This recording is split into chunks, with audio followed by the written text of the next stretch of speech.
And with that being said, I believe I can open up the mics of our two guests, Ellen Lewis and Bob Bartlett, two of our favorite artists at First Stage. And now there you go.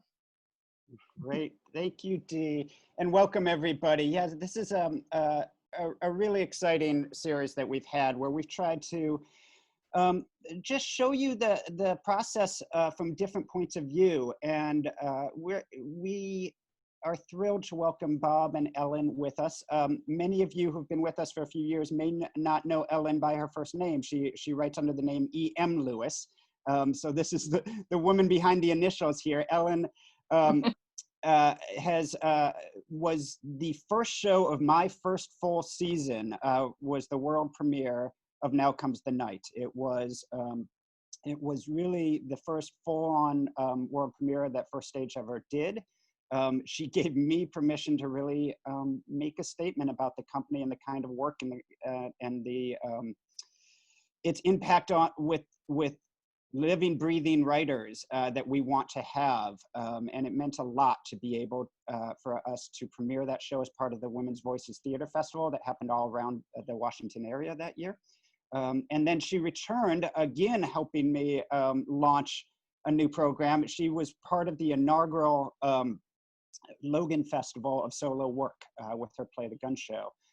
So we are thrilled to welcome Ellen back. I should say that Ellen comes to us. We booked Ellen, a few weeks ago now, and she said yes, and we're lucky we did, because in the meantime, Ellen won the Steinberg Award, which is probably the most prestigious award you may not have heard of. That award is given out by the theater critics around the country to the best play written outside of New York. And Helen received it for her show at Boston Court, and now she's probably too big for these things, but we're thrilled that she was willing to honor her commitment. No. And Ellen is coming at us from outside of Portland, well outside of Portland. What's the name of the town you're in Oregon, Ellen? It's a little farming community called Monitor, and I'm on my family's farm. And thank you for being with us here. And then a little closer to home, but across that bridge, so it might as well be Oregon, we have Bob Bartlett coming to us from Maryland. And Bob has been a fixture in the DC area theater scene for a number of years. And we were really honored to premiere his show, Swimming with Whales, the season before last, which was nominated for a number of awards, Helen Hayes Awards, including Best Production. And we're thrilled to have Bob joining us from Maryland, which is just a little closer than Oregon. So welcome, Bob. So my first question to the two of you, I think, is how are you? How are you? How's your art? How is your career? How are things different in those last couple months for you as writers than they were, 90 or 100 days ago? What changes for you as playwrights during this period? Ellen? Oh, well, it has been a strange time for all of us, that's for sure. The first few weeks of the pandemic, quarantining here on the farm, which is a beautiful place to be stuck if you've got to be stuck in a place. I didn't write very much, and really for the first month and a half, I didn't find myself writing very much because, boy, it was hard to get my mind around all of the confusion that was happening in the world. And the world has not gotten less confusing in the time since, but some of the theaters that I've been working with have been trying to find ways to work even during this time when they can't be open. And so I found myself with a couple writing projects, a group writing project with Profile Theater in Portland, and a 10-minute play that was written for something else to be done on Zoom. And now I am busy as anything because Artists Repertory Theater in Portland, who premiered my 5.5-hour epic Antarctica play Magellanica, has gotten a special one of those PPP grants, loan grant things, to adapt the play into an audio podcast version. And so we are madly working on the script and rehearsing in order to record that next month. So it's going to be available everywhere for podcasts. So suddenly I'm working madly and still mostly quarantined and just trying to keep my head together during all of this. Bob? Yeah, you know, I teach full time, so in this semester I taught 6 classes, which is insane. So And at, obscene. so at midterm, when we shifted online, you know, I had some writing projects going, and that all kind of stopped because I had to figure out Zoom and Blackboard, and you know, and I had several classes that I was very comfortable shifting online, but others that I wasn't. So for a good month, I was freaking out, you know, trying to figure out how to teach my courses online. Thankfully, I don't teach any performance courses. But, you know, once that settled into a groove, I got back into doing a bit of writing. But, you know, I turned in my final grades on Monday, and I was telling Alex and company that, you know, after I turned in my grades on Monday, I've really been writing nonstop since then. I don't mind being quarantined. I really kind of like staying home. I love where I live. I live in Davidsonville near Annapolis, and it's really quiet. And, you know, there's nothing but big farms around here, like where Ellen lives. And so I really don't mind not seeing people. I mean, writers are introverts anyway, right? So, it's funny actually, Bob, you say that, because we've been hearing that a lot. We heard that from the actors when we spoke with them too. I think part of what we do is so public and so connected that actually the time away feels almost. Yeah, I'm not minding it. And, you know, I might have said this to you, Alex, I don't remember, a month or so ago, or 6 weeks or 8 weeks, I said to myself, you know, I'm going to use this time to stop pushing for productions that aren't going to happen, to stop pushing for development that's not going to happen, to stop pushing to get in the room, which is not going to happen. And I'm just going to spend the summer writing for me. And then I got invited to Seven Devils, so with my play, The Regular. So I've been frantically working on that, and I've got a reading of that when we finish here today. And then I'm finding other ways to write. Like, if I could tell you all a really big secret, Alex, don't hate me. Alex, don't hate me. But I'm writing a Facebook play now. That there's going to be an article that comes out Monday or Tuesday. So it's a bi-weekly, tri-weekly serial, sort of a romantic comedy kind of thing. So yeah, I think artists find ways to do what we do, even if we can't get into a theater. So. Yeah, this is great. So tell us a little bit for each of you about what your process normally is like, and how that works. Are you working on multiple things at once usually? Were you working on shows before the pandemic hit? And do you continue to work on those, or do you start? Have you shifted at all into new? I mean, Bob, you both shared that you've been writing some stuff that is Right. very fresh, that is meant to be seen before we're even back in theaters. But do you start looking ahead? Have you started looking ahead already, or are you somewhere else in the process? Well, I have a list of, you know, probably 8 to 10 projects that are in the next few years. But I do try to, especially since I'm off during the summers, you know, I try to prioritize what I'm going to work on over the summer. So those are all sort of ready. And then I'm generally, I don't know about Ellen's process, but I'm generally writing a new play, editing a play, researching a play, all at the same time, and almost writing whatever I feel like writing on a particular day. I don't have a number of deadlines right now like Ellen does. So I can sort of get up and say, okay, I want to work on this today. And that's what I do. You're a kindred spirit, Bob, because We already know that. you know that, my friend. But I always think of it as a stovetop with multiple pots kind of bubbling along. And sometimes, you know, one project I turn up the heat on because it's got a deadline, or else it's just the characters are talking to me, but I've always got a couple pots bubbling and plays going, in other words. This came, if any time could be, you know, lucky as far as the work goes in my own process. Last year, I was traveling constantly, and I had a rolling world premiere of Apple Season and the premiere of How the Light Gets In, and some teaching stuff, and it was just all going all the time. So this was planned to be a little bit, not quite this fallow, but a little bit quieter of a time. And I have a commission that I'm working on from Oregon Shakespeare Festival. So this is it, and it's a big new socio-political play, historical play.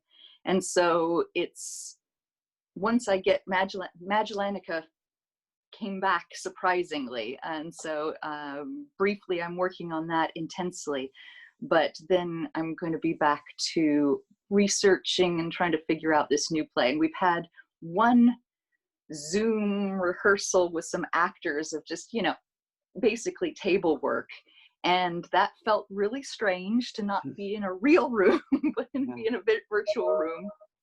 But it was okay, you know, it was still hearing actors' voices, and I'd missed everyone terribly. So it's the technology is challenging, but at least it lets us connect with each other. Yeah, that's great. I wanted to talk to, one of the things I wanted to ask you both about, and I sort of led with this and where you both are, but you've both built these careers in theater over the years without ever really, with at least most of your career being outside of New York. And I wonder if you'd both talk a little bit about what that is to be a playwright who is centered in the regional theaters, how that affects both sides of, it affects your art and what you're writing, as well as your career, and how to build that career, where so many playwrights feel the need to be centered in New York in order to do the work. Can either of you talk about your experience creating it? Well, I'll just briefly, and then let Ellen. I mean, for me, you know, 20 years ago, I really believed that if I was going to get produced, it was going to be out of town. And I certainly wasn't looking to New York, but I believed that I was going to be, if I was going to be produced, it wasn't going to be in DC, because I did not have a name here, and companies would not be interested in me. And that changed. And I don't know when and how it changed. And I think part of it changed because of the explosion of new plays and playwrights in the DC area.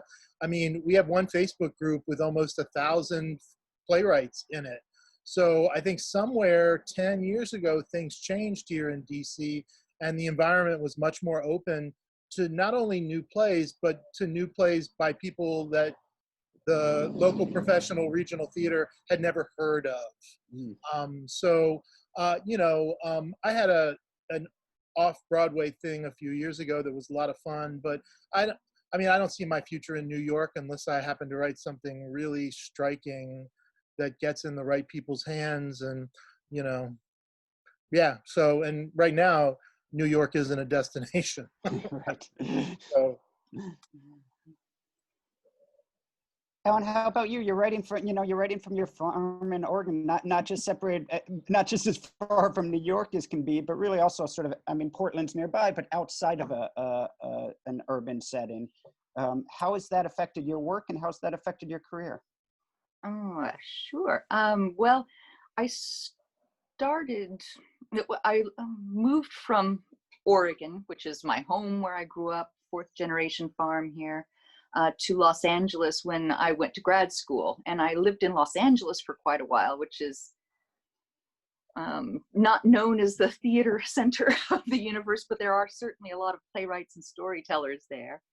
And then I lived in New Jersey for a few years, which was at least New York adjacent. So I got to take the train into the city and see the big shows and all of that. but I tell you, it suits my personality much better to be out here on the farm than it did to be in any city. I love going to New York and seeing what people are doing there, and it's still, you know, there is so much happening there at such a high level at any given time. But I agree with Bob. About a decade ago, which is when I had started writing plays, I was writing plays, it felt like there was a democratization of voices that began to happen, where it's not that New York stopped being very, very important, but like we started listening to other places and seeing, you know, there was always Chicago, absolutely, but some of our regional voices were worth hearing, and not just from different regions, but from different populations and from different people and different kinds of voices. And I think that's been great for theater, and it's certainly been great for my ability to live where I want to. And Ellen and I are both associated artists with the National New Play Network, and they really have made a difference across the country. That's great. That's great. I have a couple more questions, and I want to start sort of bringing you guys from the regions towards first stage. And I just want to remind folks that in about 10 minutes, 15 minutes or so, we'll open this up to questions from all of you. And if you have questions or want to ask a question, just shoot a chat to Deirdre. You can do that at any point, and when the time comes, she'll get the questions out there for everybody. But both of you had your shows premiere at First Stage, and your show's paths took very different journeys to get to First Stage. And I wonder if you all might talk a little bit about that. I know, Bob, that your show had been written, drafts of it years ago and workshopped elsewhere, and before eventually was workshopped at First Stage and produced at First Stage. And Ellen,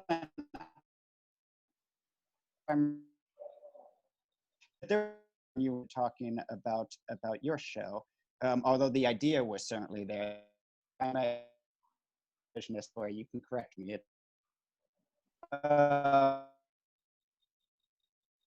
The process was from sort of those first conversations that we had to eventually get into production. Uh-oh. Oh. You froze there for just a minute, but I think no, okay. Am I back? I've got you. I'm just going to try to do that question quickly. I cut out there for a second. Sorry, everyone. But just talk a little bit about the journey of your plays from our first conversations through the workshop process into the eventual production, how they came to First Stage and what that process was.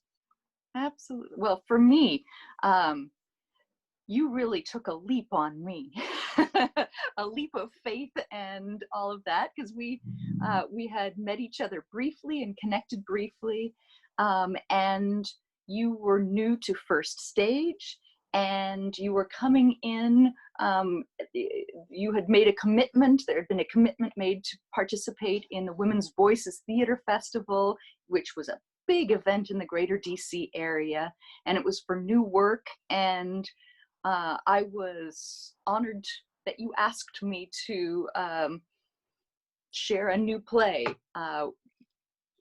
for that slot, for that first slot that you were going to do.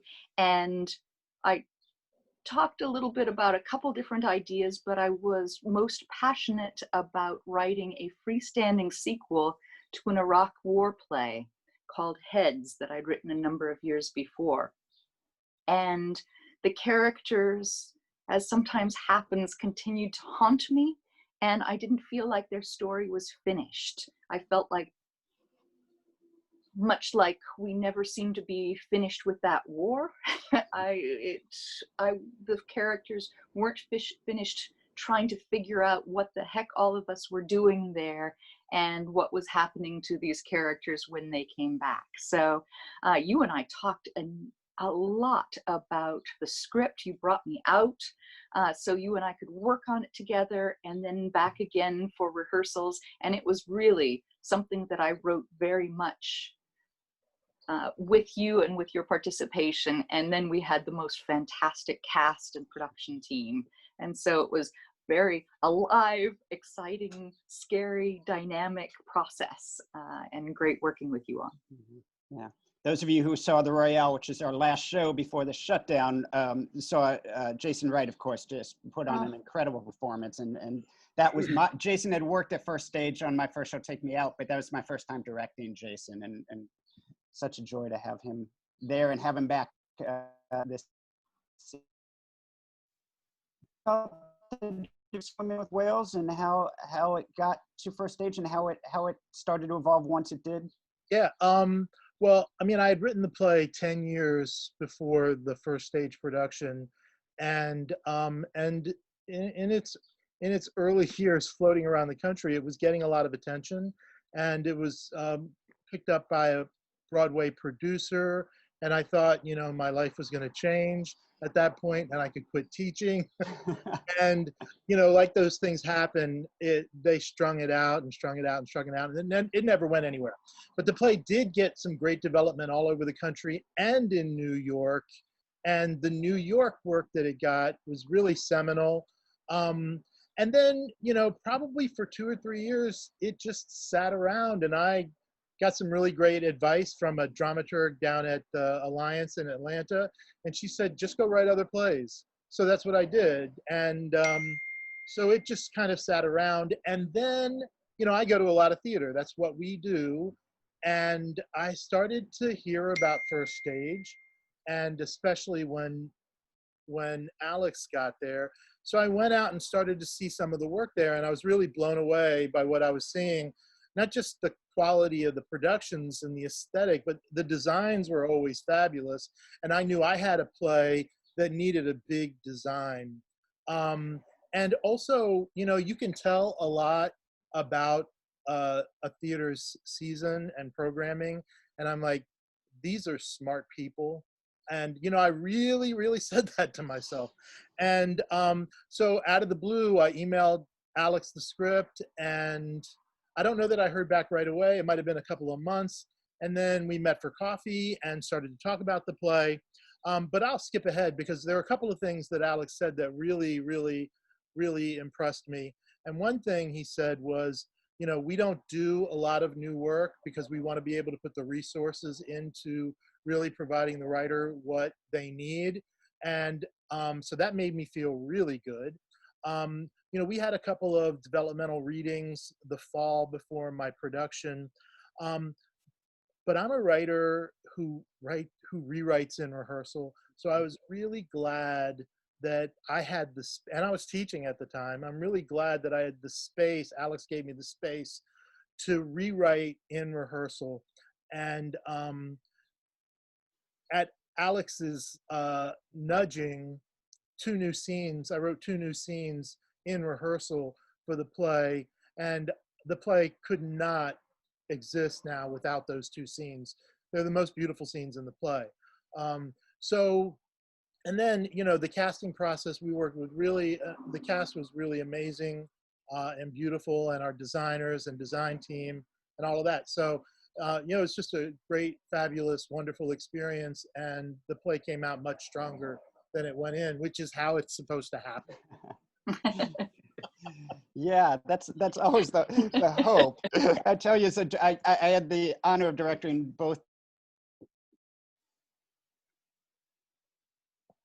years.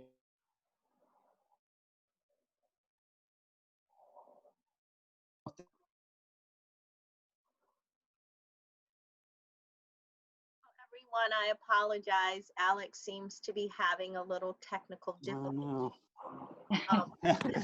did you? Okay, there you are. Am I back? Oh, I'm sorry, everyone. Some issues. No, I was just saying that it's such an honor to watch a show come to life for the first time, and to be a director in the room as it comes to life for the first time. And I've gotten to sit next to both of you as you watched your shows with an audience for the first time. And you know, it really is like birthing a baby in many ways, except that you're expected to stay silent during it, and there are 100 strangers in the room with you. But I wonder if you could both talk about this time of being with an audience experiencing the show, because the show's not done until an audience comes in. What it's like to be with an audience the first time those shows happen, or any time that you see your shows born. Oh, it's a gift, and it's terrifying. It's a terrifying gift to be able to be in there. My hands always sweat. I'm always holding my breath. I'm always watching the audience watch my play. So I have this double focus of, I always want to sit in the back, preferably the back corner, so that I can have that full view of people taking in the story and trying to read them and see, are you feeling what I felt when these characters were speaking to me? Do they mean to you what they meant to me? Is their struggle, are you leaning into their struggle with them like I did when I was writing them? And it's it's quite an experience being in the room with those first few performances of a new show, particularly. Yeah, I don't have a lot to add to that. It's terrifying and it's exciting. I tend to lose objectivity.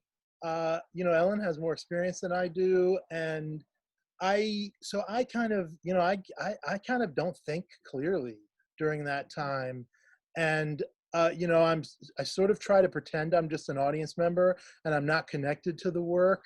But it's not easy to do. And I definitely hide in the back of the room, and then try to watch where I lose the audience. And you can tell, okay, when people go to their programs, when people, you can tell when you lose them. So yeah, that's, and I tell my student playwrights that that those kind of experiences are really a drug that we crave, right? I mean, even though it's terrifying, we want to be back there again. Back there again. I like those. Obviously, we love those early performances. I like them more than the final performances. I always love to go to a closing night of somebody's play other than my own. It's funny. I feel that as a director too, Bob. It's like, when, we always talk about the show growing and evolving, and I mean it. But boy, is it, as a director, to not be part of the process is just. It is. It's really, really hard. It's like, right. I got one more question, and then we'll open it up to the group. And this is putting you both on the spot just a little bit. But one of the things that I think playwrights get to experience that many of us don't in the same way, unless you're an actor on tour or something like that, is that you get to see sometimes your same show at multiple theaters, and certainly you get to go sort of in and out of theaters and experience audiences and experience storytelling and experience what the energy and unique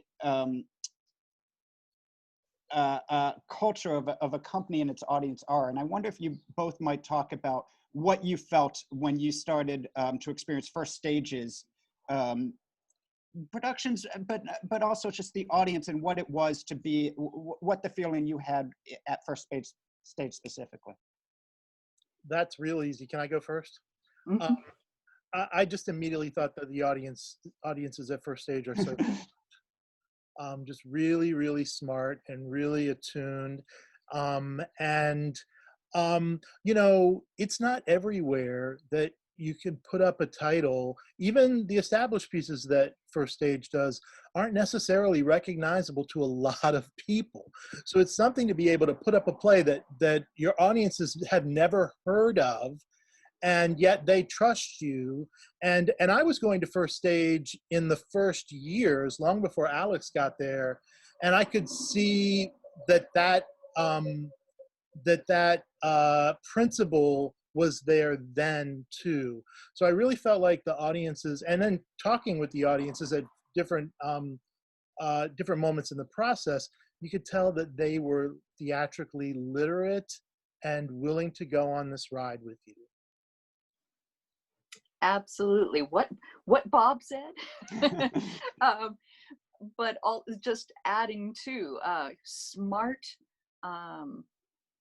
and ready to grapple with big ideas in the way that I want every play that I see and write to do. Okay, maybe not every play. Once in a while, I like a nice splashy musical. That's fun. That's fun. But I like to dig in. I feel like every play is a question. And we're not writing essays here. We're not saying this is what I think. We're saying what the heck do I think about and feel and believe about complicated issues. And I felt like your audience at first stage was ready to lean in and wrestle with the ideas with me. And it was a pleasure meeting them and talking with them when I was there.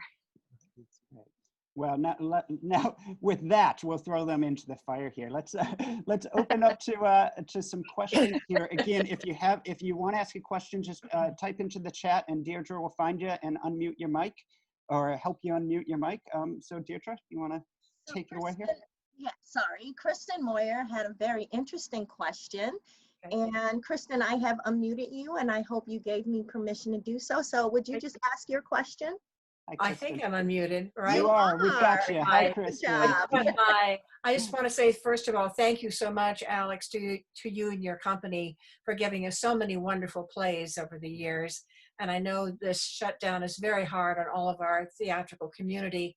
So my question really pertains to our time when we are still in shutdown.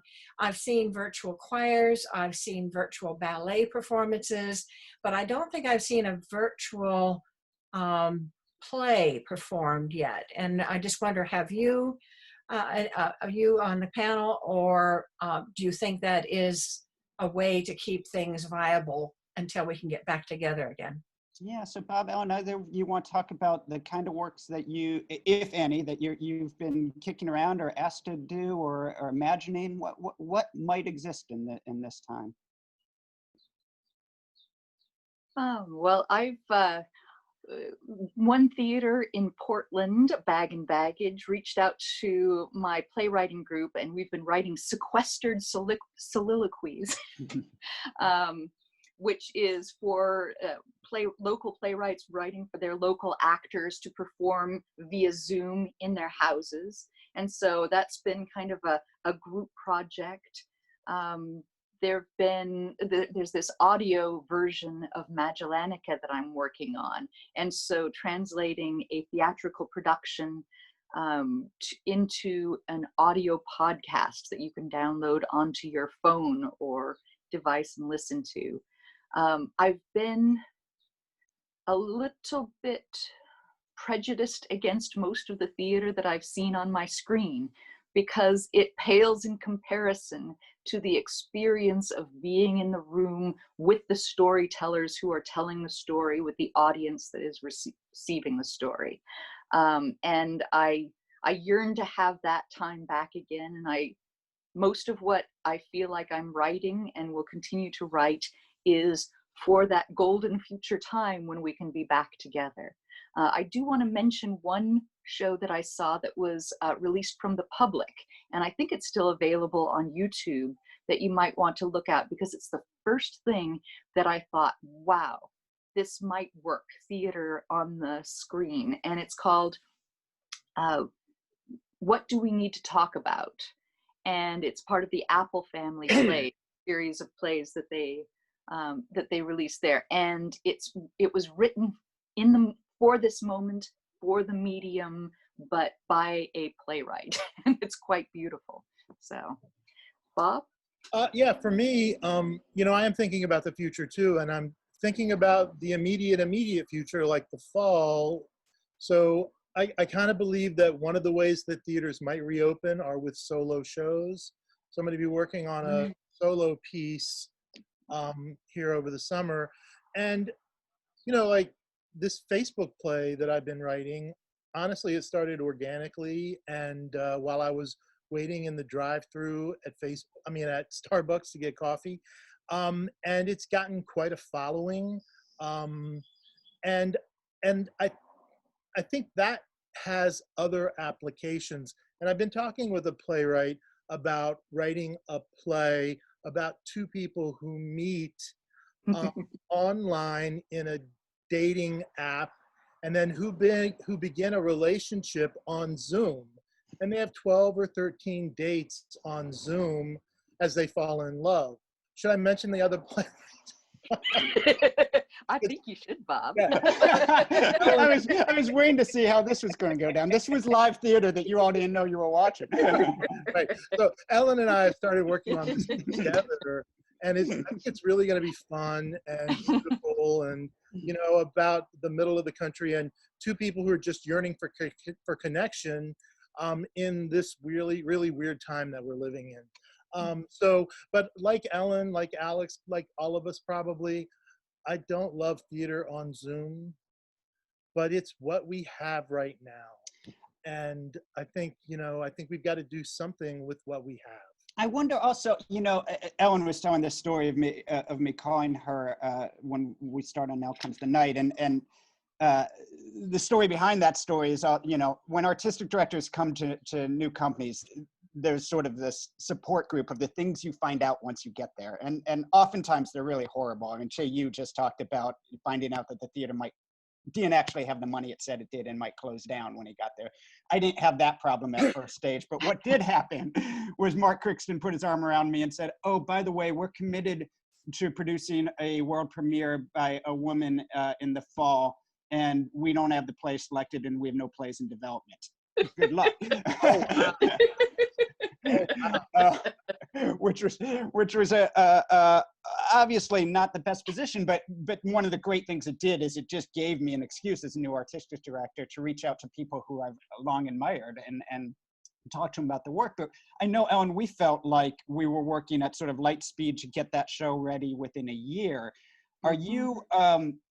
I wonder about the fact that so many people are being asked to create work kind of instantly. And have you felt that pressure? Is that what's happening right now? Is that people are asking you to create work on an entirely different sort of timeline and process and in a new medium than you're used to? It is, and it's odd. I think that the fact that I am not only accustomed to working on multiple projects at the same time, but actually like that is helpful during this time, because I can step into a fast thing while still keeping back my bigger projects that are going to take time to unfold and not rush them. Because some things don't like to be rushed. Some ideas take time to tease out. So it's like, if you can do both at the same time, you're lucky. Not everybody works the same way, but I like tossing out a few quick projects with other people. And also, what I'm working on with Bob is already great fun, because it's like, this is giving reason to reach toward each other and work on something when I don't know if it would have occurred to us until this strange time we're in. Definitely not. The gift. No, never. I would never have even imagined such a thing, and I would never have suggested it, because Zoom theater? I mean, the big question 4 months ago would have been, why would you want to do that? And for me, it's really me reaching out to other people who I really want to work with and finding a way to work now, even if that's like this afternoon. I have a Zoom table read of my play The Regular with really amazingly talented friends who I asked to spend the week with me, working on this play online. Mm-hmm. So yeah, for me, it's really reaching out to others, because, the theaters are closed, but that doesn't mean that we're going to stop doing what we would be doing anyway, because, wouldn't we be writing plays if we didn't have an audience? I mean, that's always a really great question, but I probably think that I would be. Hopefully we're never going to have that problem again once this is all settled. Yeah, okay. Dee, why don't we throw them out to the questions again? information that I'd like to share before I go to the question. Someone is a fan of what do we need to talk about, Ellen, that you shared with us, and said that it is running through June 24th. I said running. Is it running? First of all? It is kind of running. So Oh, it is running on YouTube through June 24th. And then our next question comes from Kathy Mayer. Kathy, you are unmuted now from me. Okay.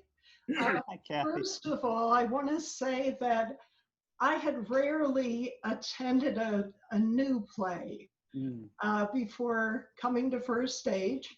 And of course, I think part of it is the price point. If you're paying more than $100 for a ticket, it's a big risk. Yeah. But since I've enjoyed the new plays at First Stage, I'm starting to go to other venues and pay a little more. But I can see that it's, worthwhile. Anyway, it seems to me like many of the plays from the Logan Festival could be. I think Helen's point about the lack of a live audience is a good one. It wouldn't be as intense an experience, but it would be something. And Alex, I wonder if any of them were recorded. Sure. Yeah, solo shows I think are going to be a big part of the conversation around the country. It's certainly been a big conversation. For those who don't know, we've for now 3 years, and unfortunately we've had to cancel our 4th, but we'll be back. Had a festival of solo work that happens in the summertime that brings artists from around the country to share their work, and I think solo work is going to continue to draw, and we've got some ideas ahead. I will say, yes, I think it's probably something that can be online, although to me, the magic of the solo show is the connection between performer and audience member, that a solo show at its heart takes down all of the barriers and is really about connection. And while you can watch a solo show online, I don't think, and I have, you can't feel it online the way you feel it in the room there. I mean, for those of us who saw Vin do Ellen's show, Gun Show, you knew, I mean, we were breathing the same breath with Vin every step of the way through that show. And it's not that the show won't have power through the screen, but man, it will. It breaks my heart to lose what happens every night between that performer and the audience. Although, can I follow up?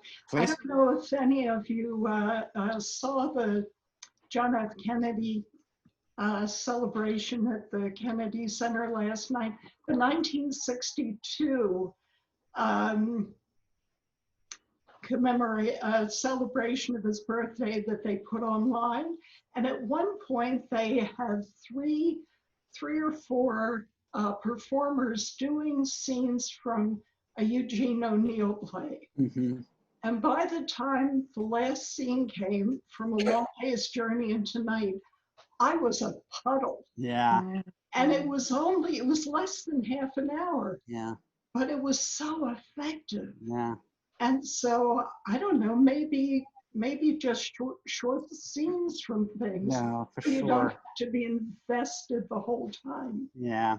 And I won't, Ian, Ellen, and Bob can speak to this too, but I think one of the things that we're all wrapping our brain around is that the fact that we can't get the full power of what we're used to does not mean that we can't do anything. And right. I think that's probably the rewiring of our brains. We've spent our whole life just in awe of the power of what it means to bring people into a room together and tell a story, that anything short is so hard for me, at least. But I think we're starting to rewire a little bit to understand what still is possible amongst that.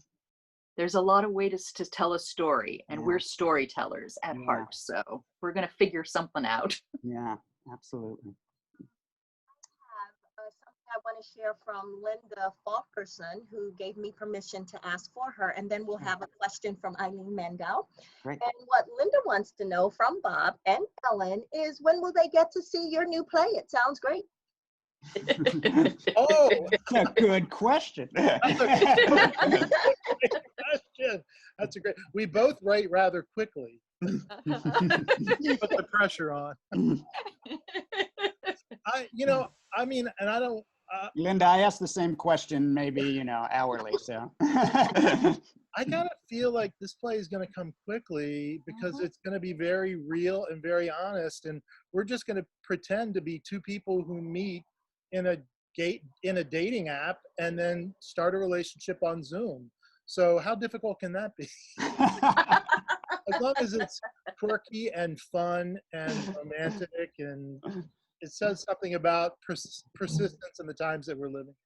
Yeah, and we both were ready to write a love story in a Yes. time where everybody's feeling a little separate from each other, you know? Yeah. Let's reach toward each other. You're pretty lovable too, Bob. You too. Before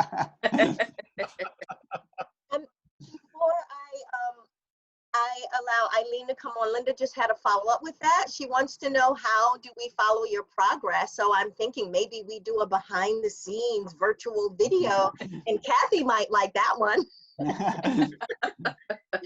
And so Eileen? Well, before I ask my question, I have something that just occurred to me as we were talking.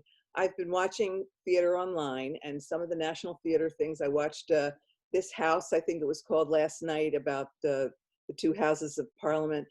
And I have to say that every time I watch something online, I feel that I really want to be in the room. So there's a whole extra element of it that I'm not getting what I really want from it. And I wonder if there's not a lot of physiological effect. There aren't a lot of physiological effects, heart rate, temperature going up, all that I'd love to find out more about that. Are there studies that have been done? There was a study that dropped 4 or 6 months ago about how audience heartbeats sync up during a show. So, and that was just one that I saw on some, but there's probably more. Yeah, that was pretty amazing. Yeah. It's not surprising to me. Anyway, my question is, you talked about working on big ideas, coming up with an idea and then working toward it. When you start working on a big idea, do you always end up with that big idea expressed in that play?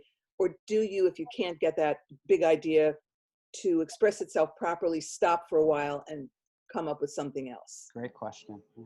I'm kind of going through this now, and I kind of feel, and I don't know how you feel, Ellen, but if I come up with the wrong big idea at the beginning, it never gets better. There's no fixing it. If you kind of come up with if it's not right at the beginning, then you're kind of just always struggling with it. And I've got plays that I just tossed aside. But some plays it just magically works, and also like with the play The Regular that I'm working on right now, it has a lot of the same themes that Swimming with Whales does, and it could be that, well, we know that we have a limited number of ideas, we have a limited number of things in our dramatist toolkit, and we keep going back to them, and when we do, we're probably more successful than when we don't. Yeah, I grapple as myself as a human being with a lot of big ideas, but I can't write about them until a character opens the door for me, because it's not my grappling that's interesting to me. My grappling is usually just frustrating. I'm not good at figuring out big ideas. I'm terrible at it, I feel like sometimes. And so I'll just wrestle and be frustrated and everything, but it's when my characters start whispering to me, and it's like, oh, they're the ones who help me figure things out. Sometimes it's political things, sometimes it's social things, sometimes it's emotional things that I don't understand or don't know what to do with. But starting with the idea is not the thing. Starting with the character, starting with people. That's what takes me in. If I can follow up on that, talk to me about how plays shift on you, though, at the same time. I mean, I think that one of the things that often people think, even sometimes in our field, people think is that the playwright kind of is this sort of omnipotent God who understands how the whole universe works and is just putting the pieces together. And in fact, one of the things I often tell people is that good playwrights allow their plays to reveal themselves to them and can kind of see it. But so you go in with an idea or with a character, but talk about the ways in which it moves on you during the process. I mean, I try not to be too hard on myself. You know, in the early days or weeks of a play, I just let it be what it's going to be and know that it's going to radically change. And I do keep my notes. So to go back to a play's birthplace, like 2, 3, I did that this morning, to look at the inception of a play 2 years ago and see all of the places that I deviated and see the places where it really stayed what it always was. And in that case, it was always a play about being able to come home again, and it stayed a play about being able to come home again. So I just try not to be hard on myself and recognize that it's probably, you know, that I was about to curse and I stopped. So that it could just be garbage in its phase and let it become something else over the years in a lot of cases.